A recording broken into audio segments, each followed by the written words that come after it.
Alors maintenant, la création de version couleur de cet imprimé-là.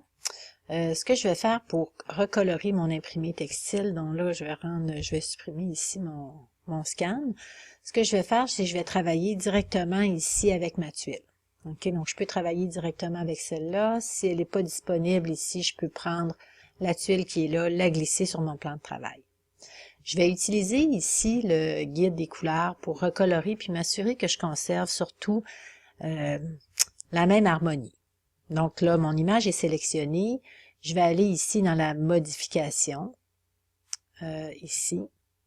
Et une fois que je fais la modification, l'ordinateur va appliquer ici la nuance qui était présélectionnée. Ce que je veux, c'est aller chercher les couleurs d'origine, donc obtenir les couleurs qui étaient à l'origine. Je vais cliquer sur la pipette. Donc ça, c'est les couleurs d'origine que j'avais pour mon imprimé. Maintenant, je vais aller dans Modifier. Et là, je peux voir dans Modifier les pastilles couleurs qui sont là. Donc, j'ai le orangé, j'ai mes deux nuances ici de turquoise, j'ai le blanc. Je veux conserver la même harmonie, donc je vais verrouiller la position de ces pastilles-là les unes par rapport aux autres.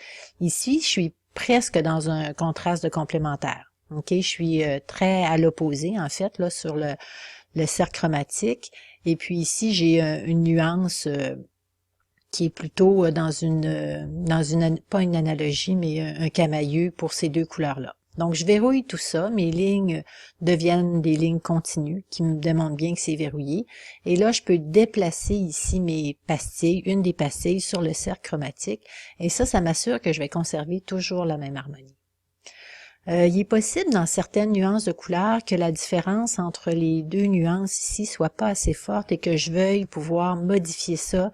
Je vais à ce moment-là déverrouiller, puis je peux aller modifier une des deux pastilles couleurs, là, déplacer sa position pour accentuer ou alors mettre plus foncé, plus pâle. Donc je peux jouer aussi encore une fois là avec les nuances qui sont ici, soit en termes de saturation, de luminosité ou même de teinte. Donc, une fois que je suis satisfaite avec ça, je vais faire OK.